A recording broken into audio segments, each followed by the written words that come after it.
there was a part of me that wanted to prove people wrong more than I just wanted to be myself and prove myself right. So uh, I definitely feel a weight lifted off my shoulders. There's just less energy I'm carrying.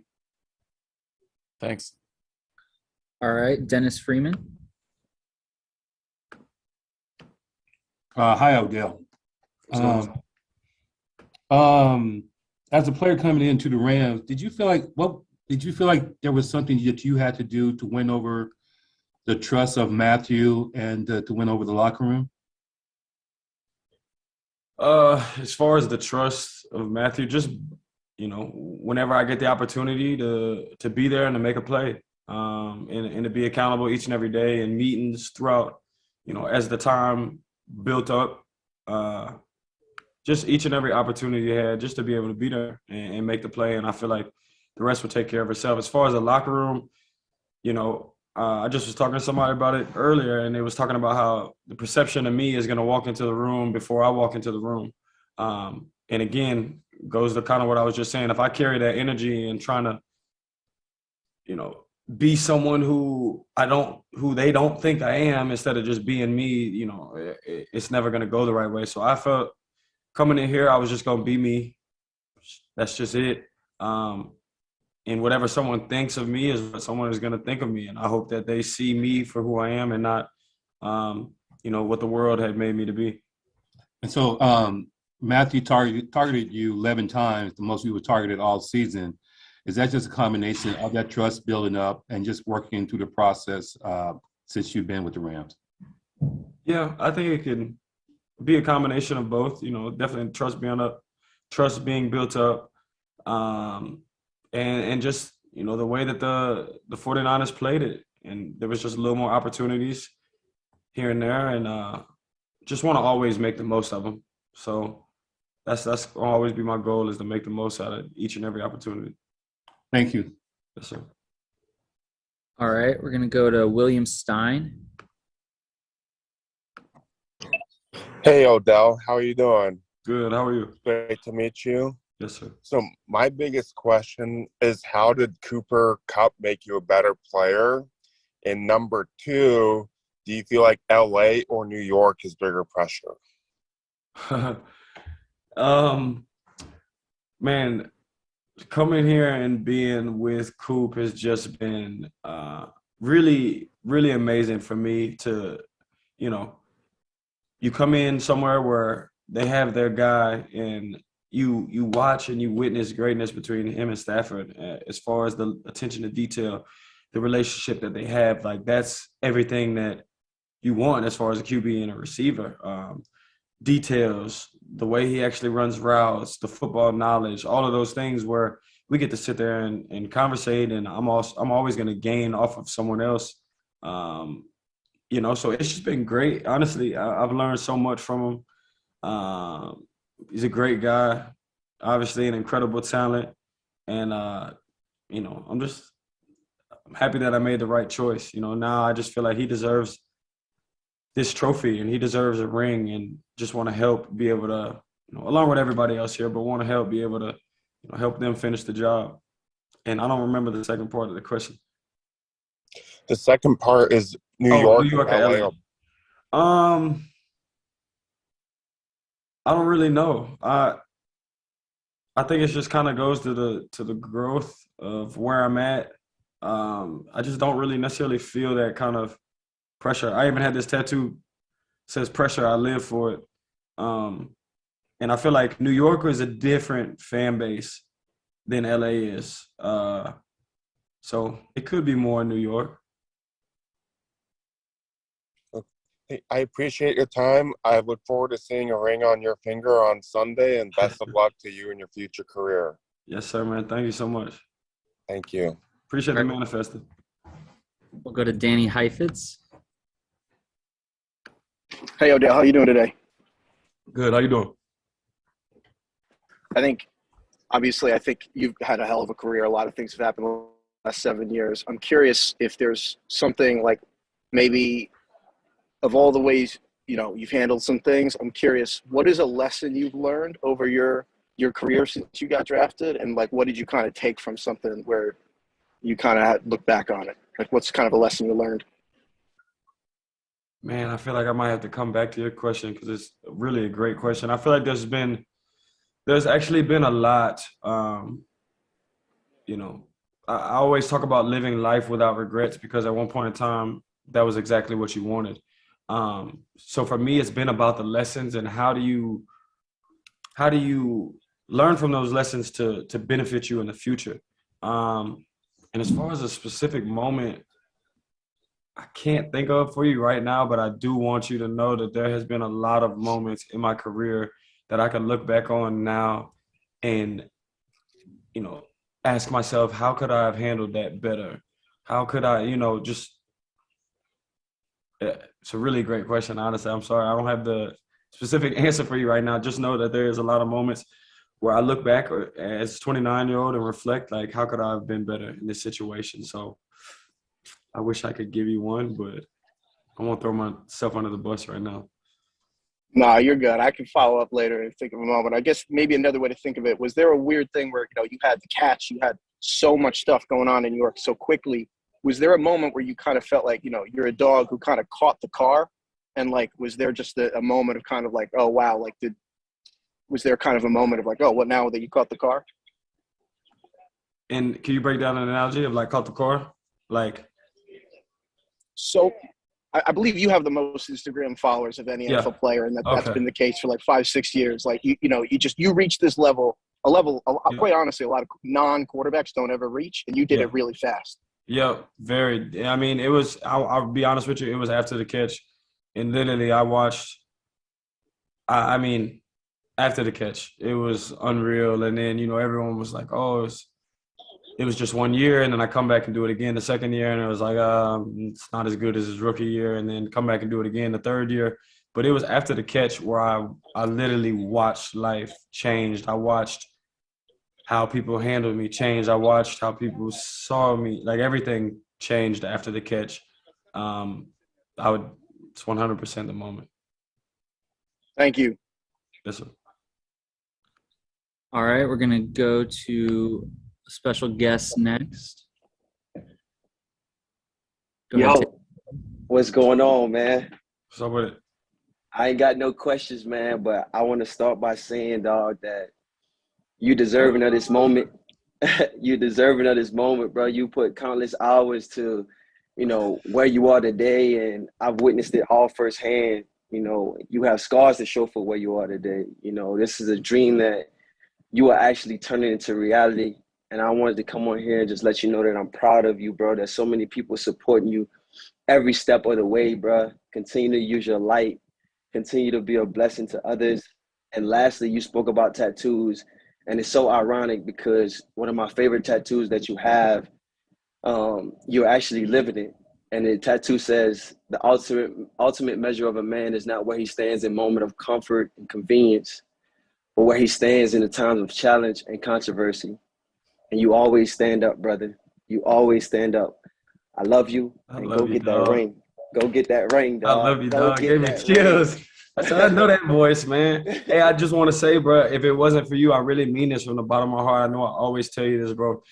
But besides Pops, like, there's no man who ever came into my life and has had the effect and impact that you have had to make me a better person, player, man, soon to be father, brother, lover. Like, you've shown me the light, dog.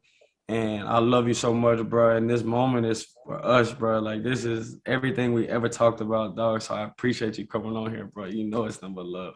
Absolutely. And vice versa, brother. Yes, Go sir. get that ring, dude. Go get that ring, dude. Got to, bro. Let's go. I got you, bro. Love. Appreciate you, bro. Yeah. Appreciate you. All right, we'll turn it over to Samuel Yarnell.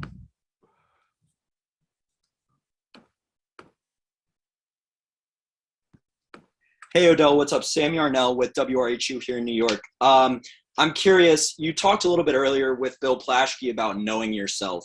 This season has been crazy for you with where it started to where it is now, being the furthest you've ever gone to the playoffs, obviously, as you mentioned. I'm curious, what have you learned the most about yourself this season? In simple, I would say, like how Jarvis just talked about the ultimate measure of a man. simplify it down to one word, is just resilient. You know, that's how I feel. Is I've just been resilient through it all, through the ups, through the downs, through a lot of downs. I've just been resilient. And I remember watching the Super Bowl last year, my ACL, and it wasn't the best feeling in the world to have to watch that. And I said, I'm going to play in that Super Bowl next year in Los Angeles. Like, who is supposed to be for me? Like, I'm supposed to be playing in it. Not only playing in it, like, you've got to win. And to be here, to not knowing that I wasn't going to be in Cleveland, that I was going to be on the Los Angeles Rams, like, I could have never seen it. I could have never seen it. So definitely would be the one thing I've learned about myself is how resilient I truly am, and how no matter how many times I fall down, I'm just going to continue to stand back up. Thanks so much, man. Good luck on Sunday. Thank you, man. All right. Next, we're going to go to Dennis Freeman. Just have one more question for you, Odell. Yes, sir.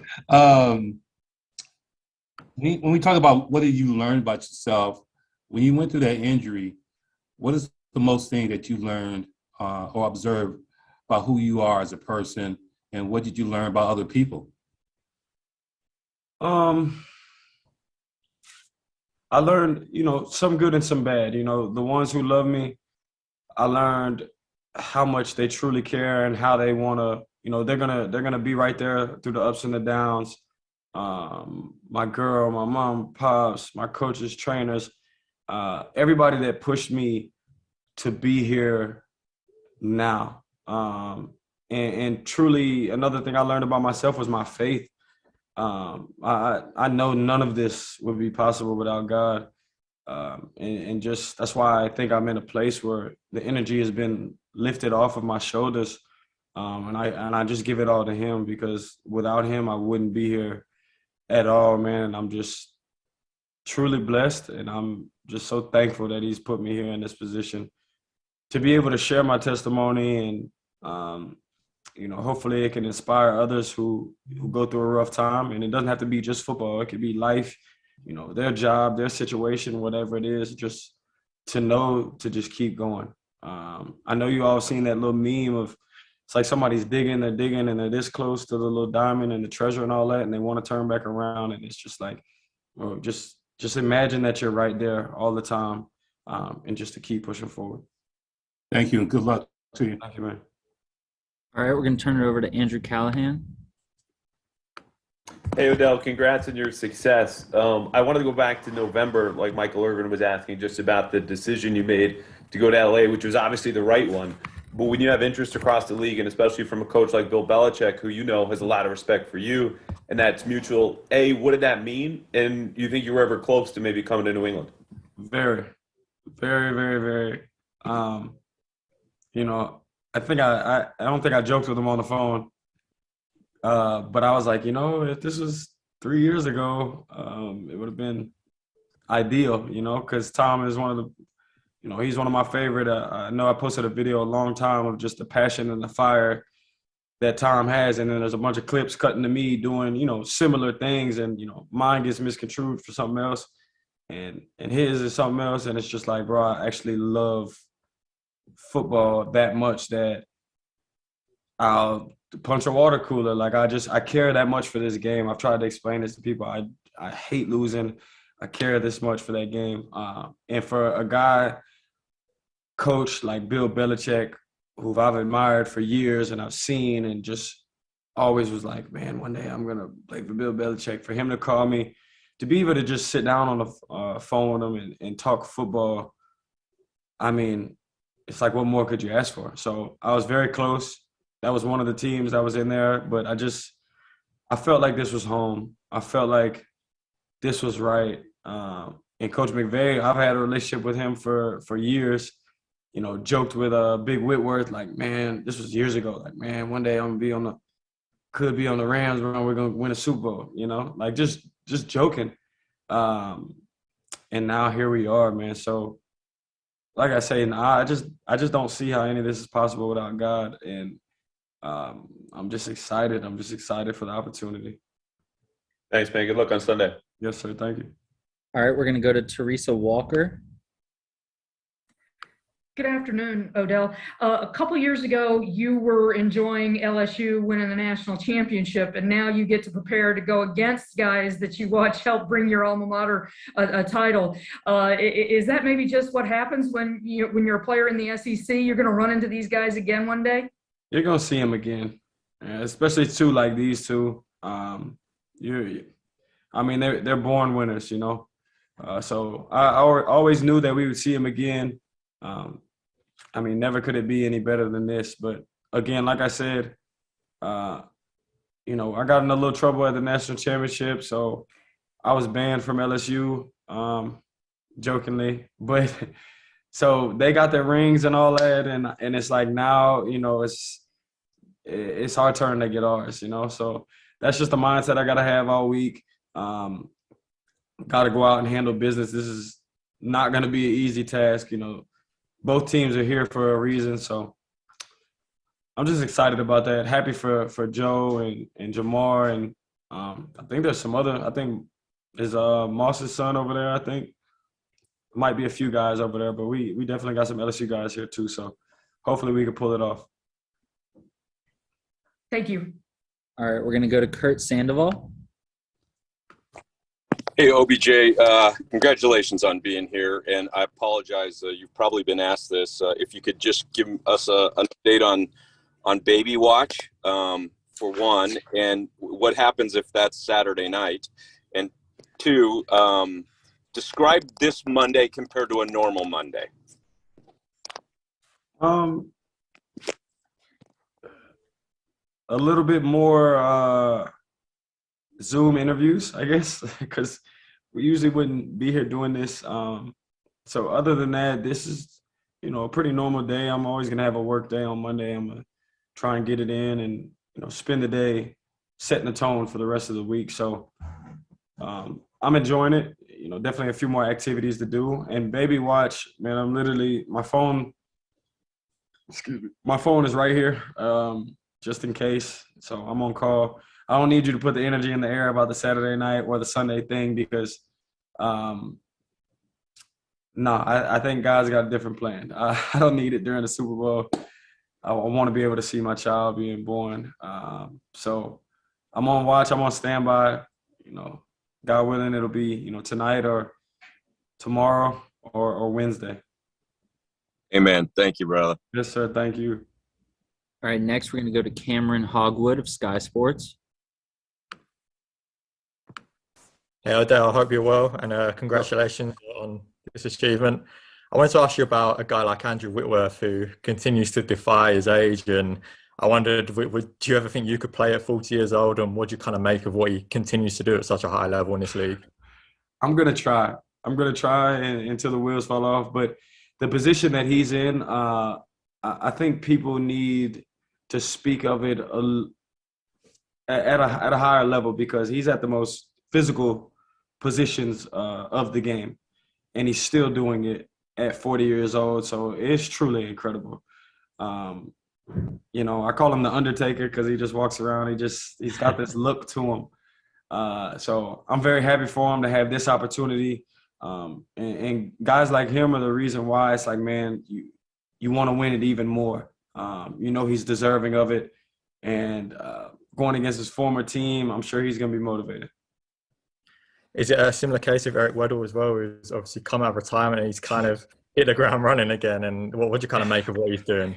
Absolutely. It'd be a phenomenal retirement gift for Weddle. A guy who I played against for, a few years. And I as he got in here, I already joked with him about the times, he's he made me fumble in a game, and it could have been an incompletion, but because it's me, they call it a catch and then a fumble.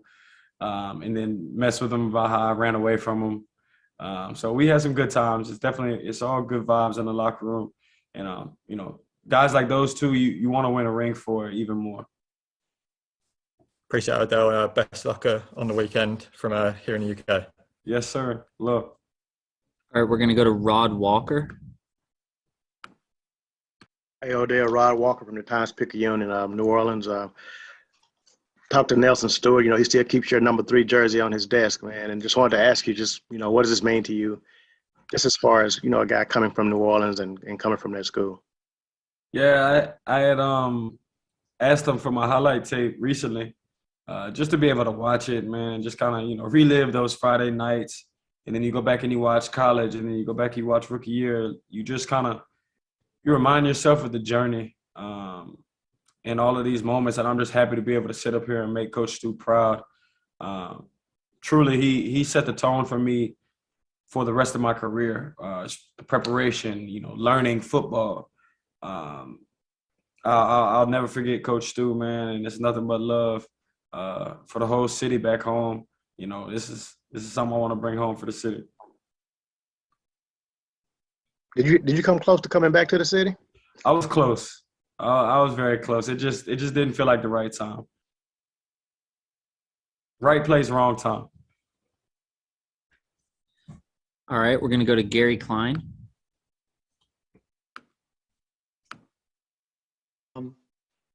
I apologize if you addressed this earlier, then I can get it on the recording. But I had a 2-part question.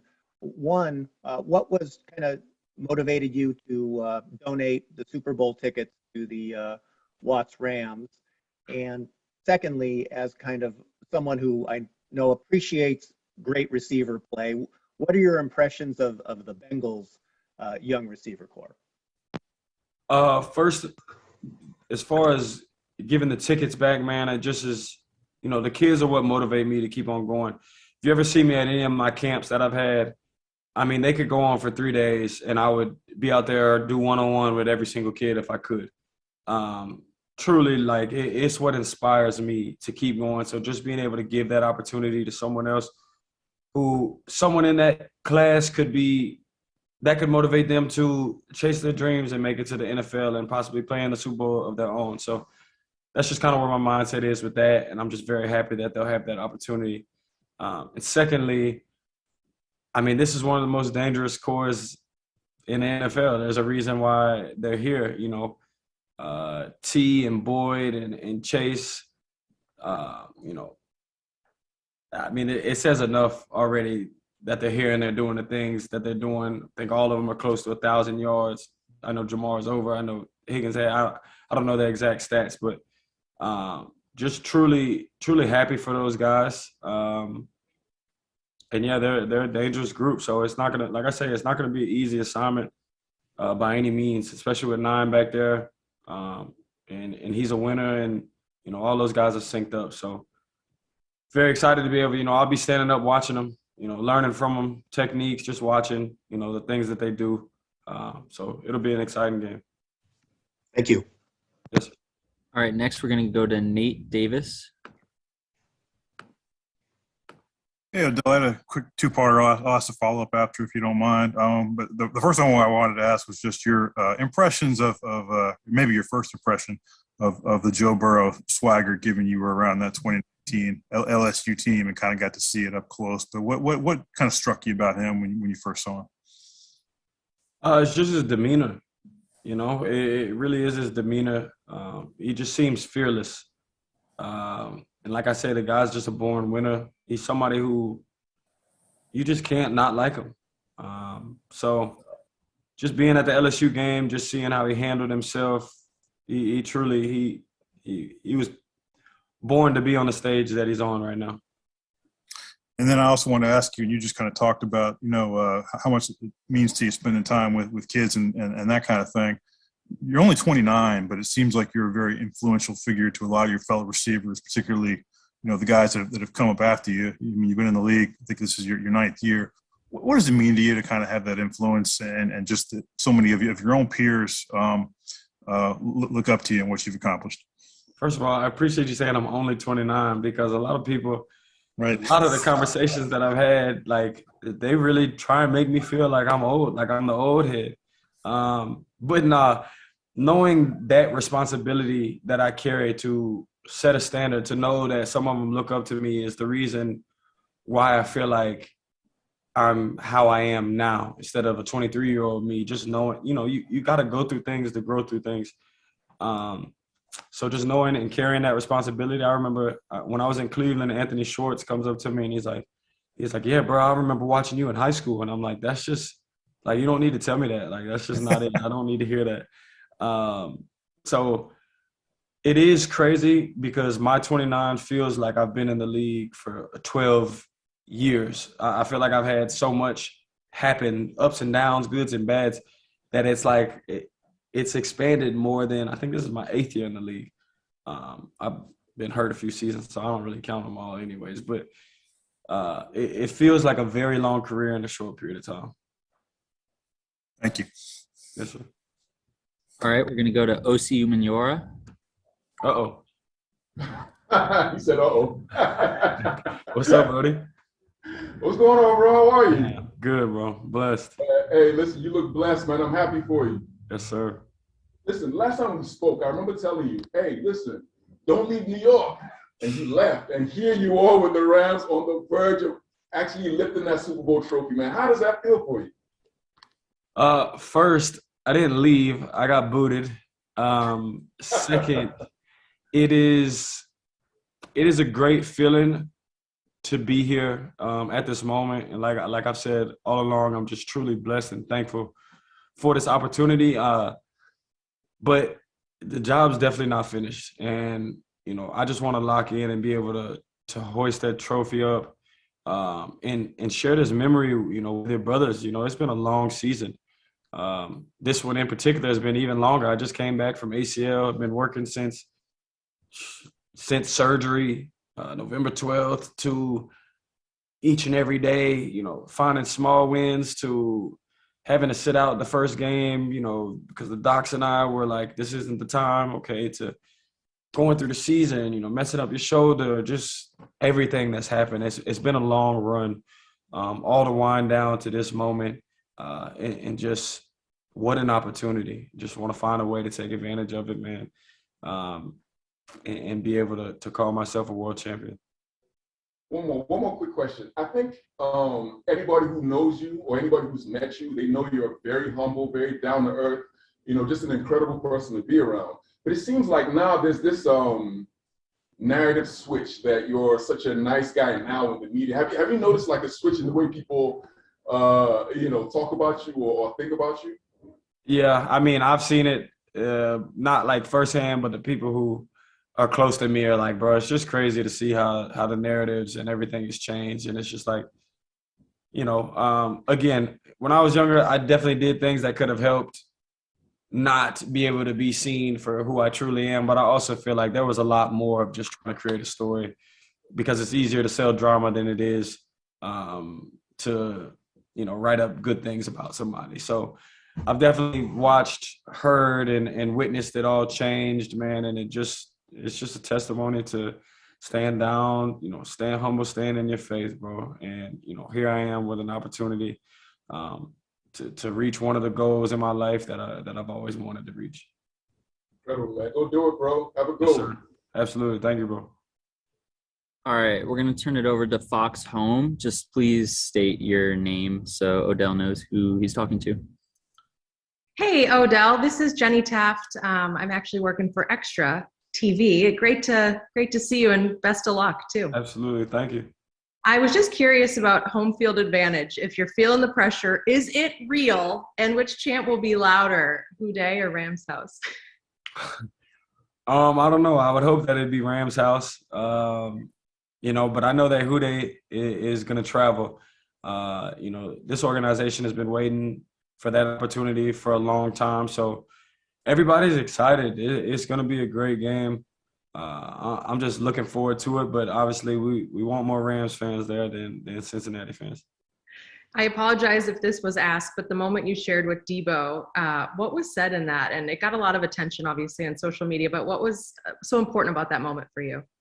You know, it's a moment. I'll keep it between him and I, but it's just as it's the absolute utmost respect for him as a person, player, and a man. And this is someone who's like a brother to me. You know, we've been chatting and FaceTiming all year, just talking back and forth to each other. So I know if it was the other way around, it would be the exact same thing. Just, you know, words of affirmation, encouragement. And he really laid it all out there and had a tremendous season and just came up short. And that's okay. Hoping that he gets his bag next year, which he deserves fully. I guess they have to pay him for running back and receiver, so that should be pretty nice. But just, proud of him. And like I say, if it was the other way around, I know it would be the exact same way. Really happy for you, Odell. Best of luck Sunday. Thank you so much. All right, just a couple more here. We'll go with Ari Mirov with PFF. Hey. Hey. Hey, can you hear me? Yes. I got. Oh. All right, I've asked you to unmute. You can hit unmute, and then you can ask your question.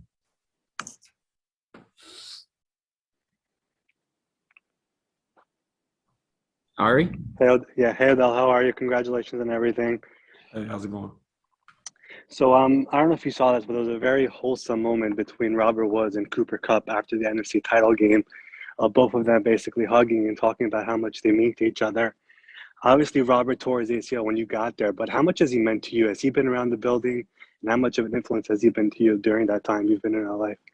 He's been around the building, and since day one, I did see that moment, and I truly could feel it for both of them. I felt it as I just said it just now.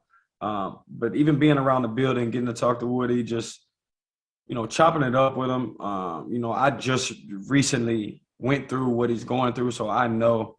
And just trying to, encourage him, stay prayed up, just know he's going to be back. And hopefully, we win this ring and we look at the future and it's like, well, what are we doing? And I know that he's been here for a long time, so he's deserving of this ring as well. And I think everybody in that receiving room knew they had to step up playing for him. You could feel that throughout that room. So truly was a special moment. Just want to be able to finish the job for him. All right, and then we're going to go to Emily for the last question. We just got time for one. Last but not least, hi, Odell. Emily from Access Hollywood here. So the Access Hollywood viewers would love to know, if we are casting the Rams in a movie, who is going to play Stafford and who will play you? Who's going to play Stafford? I don't know if he's as funny as him, but we'll give him Ryan Reynolds or Ben Affleck. Ooh, I like the Ben Affleck. How about you? Yeah, that might be the one. Ben's going to play you? Who's going to play you? No. Ben's not going to play me. I'm going to go with a Will Smith. Oh, I like that. Why Will? He's the GOAT. Like, he's the guy. I grew up on Fresh Prince. I grew up on Fresh Prince, and that was like I literally copied his mannerisms leading into manhood, and it kind of like, it was him, it was Will Smith, Martin Lawrence, and Jamie Foxx. All three of those shows like kind of made me who I am as a person. But if I had to pick one just to play me in a movie, I'm gonna have to go with Will. I love it. Thanks, Odell. Absolutely. All right, you guys, thank you for your time. That's all Thank you all. Thank you all. Good to go. See you guys.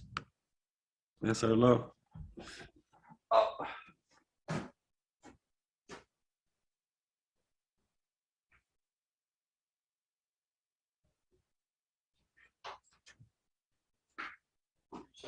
Thank you.